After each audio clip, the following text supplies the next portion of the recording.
রূপকথা চুপ কথা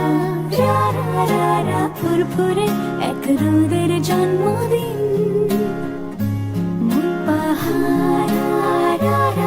বন্ধুরা আজ খোলা